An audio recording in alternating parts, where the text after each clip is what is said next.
Newspaper सुबह नहीं पढ़ना है, नेता नहीं बनना है, इसका इस्तेमाल करना है, यहां से पढ़ना है और यहां पर पिक्चर बनानी है, रखना है, तथ्यों को याद करना है। बिल्कुल नहीं।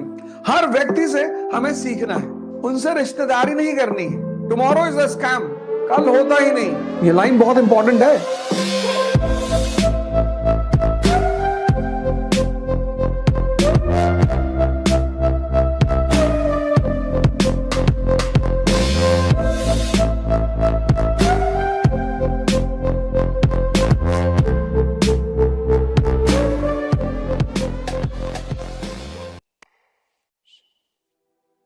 सबको 5 बजे मेरे साथ उठना है। सुबह 5 बजे उठकर सबसे पहला काम यह करना है कि आपको अपनी डायरी मेंटेन करनी है, एक डायरी बनानी है और आज दिन भर का शेड्यूल नोट डाउन करना है। क्या करना है, कैसे करना है, यह डायरी में आपको नोट करना है। पूरा शेड्यूल, शेड्यूल के बाहर नहीं जाना है। आपके शेड्यूल में घूमना है, आपको घूमने जाना है। ऐसा भी नहीं है अपने शेड्यूल को आज का, टुमारो इज अ स्कैम, कल होता ही नहीं, आज करो। आज छोटा शेड्यूल बनाना है। 5 घंटा पढ़ेंगे, 6 घंटे पढ़ेंगे, इससे ज्यादा का नहीं बनाना है। उससे ज्यादा पढ़ ले जाते हैं, बहुत अच्छी बात है।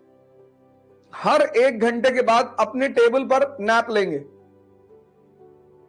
और 7 बजे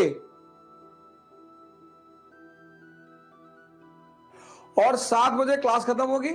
सभी लोग अपने माँ बाप को चरण स्पर्श करेंगे। जिनके माँ बाप उनसे दूर रह रहे हैं वो उनको फोन करेंगे। डेली माँ बाप का आशीर्वाद लेना, ये सारा खेल आशीर्वाद का है। फिर आप जिस भी धर्म को मानने वाले हैं, जैसे मैं गीता पढ़ता हूं, न्यूज़पेपर सुबह नहीं पढ़ना है, छूना ही नहीं। दिन की शुरुआत एक पॉजिटिव थॉट से करनी, पॉजिटिव विचार से।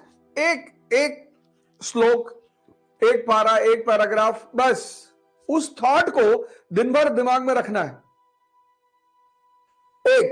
कोई भी एक। मैं यथार्थ गीता पढ़ता हूं, आप बाइबल पढ़िए, कुरान पढ़िए, आदि ग्रंथ पढ़िए, जो भी आपका धर्म ग्रंथ है, जो भी आपका धर्म ग्रंथ है।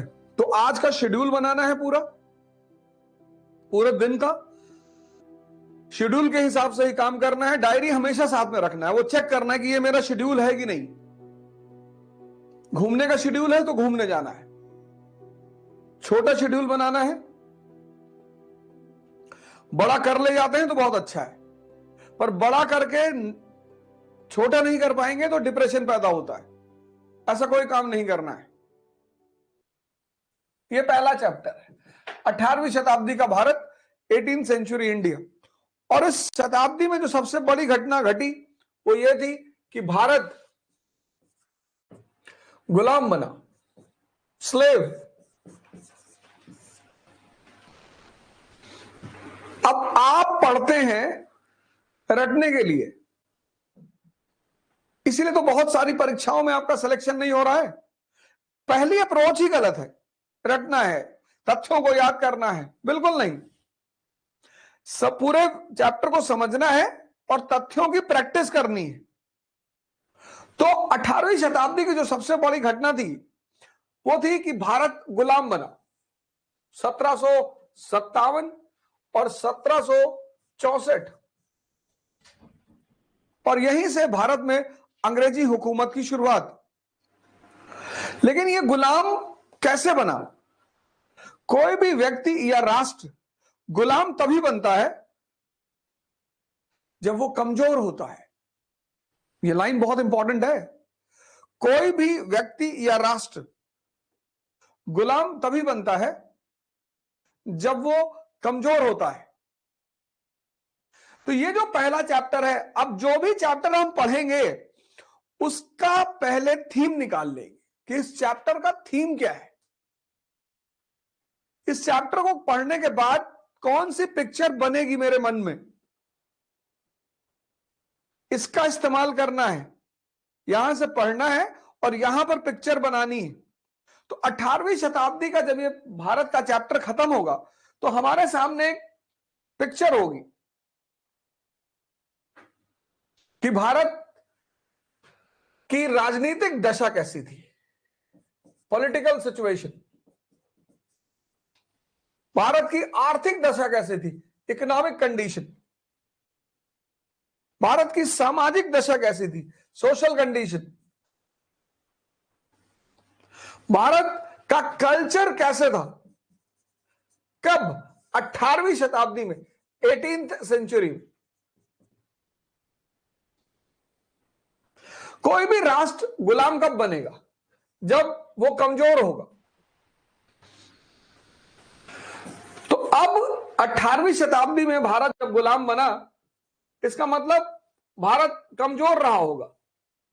किस फ्रंट पे, राजनीतिक फ्रंट पे, आर्थिक फ्रंट पे, सामाजिक फ्रंट पे और सांस्कृतिक फ्रंट पे।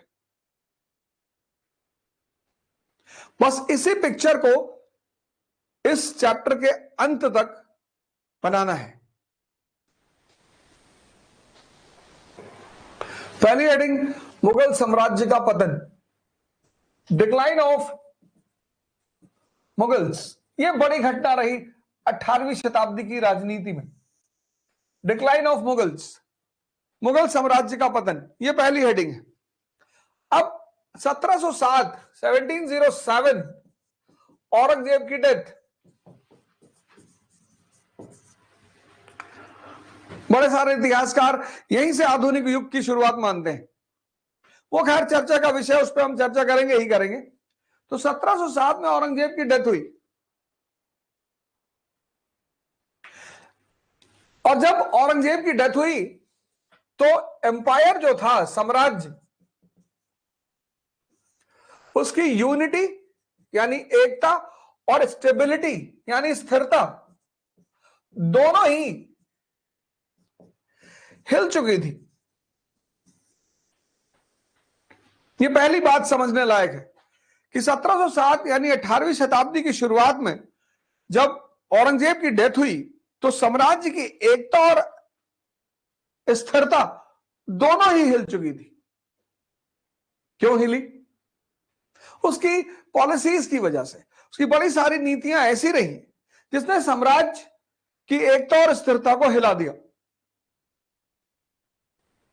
अब एक बात और याद रखना है, पढ़ना है, नेता नहीं बनना है। हमारे लिए इतिहास में जितने भी व्यक्ति हैं वो कैरेक्टर हैं,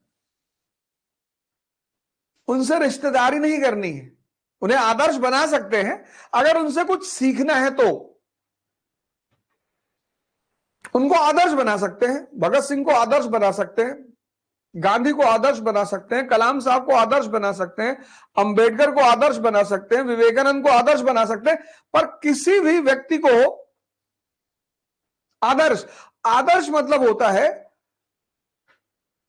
किसी के पथ पर चलना, उसके लिए झगड़ा नहीं करना। आप अंबेडकर के पथ पर चलोगे तो आप अंबेडकर जैसे महान हो जाओगे। आप विवेकानंद के पथ पर चलोगे तो आप विवेकानंद जैसे महान हो जाओगे। बस इतना ही रोल होता है आदर्शों का कि आपने उनकी उंगली पकड़ ली और उनके रास्ते पर आप चलते रहे, तो जहां तक वो पहुंचे उसी रास्ते पर चलकर आप भी वहीं पहुंचेंगे। हर व्यक्ति से हमें सीखना है। इतिहास एक ऐसा विषय है जो दो वर्गों के बारे में लिखा जाता है। एक शाही वर्ग के लिए, क्योंकि उन्हें इतिहास से सीखना होता है। एक आम आदमी के लिए, क्योंकि उन्हें इतिहास से लड़ना होता है। समझना है इस बात को। तो औरंगजेब हो सकता है कुछ मुसलमानों के लिए मुसलमान हो, आपके लिए नहीं है, आपके लिए शासक है। बहुत सारे हमारे मुसलमान भाई भावुक हो जाते हैं कि भैया बहुत अच्छा आदमी था, अब बहुत अच्छा था, एक बार ऐसे उंगली डाल के छेद कर दिया था आसमान में। और बहुत सारे हिंदू भाई हैं जो उससे नाराज हो जाते हैं, ये सर बहुत बहुत उसने सर सब मंदिर तोड़ डाला सर उसने। हाँ तो किसका विनाश किया? अपना ही तो किया। ये देखो,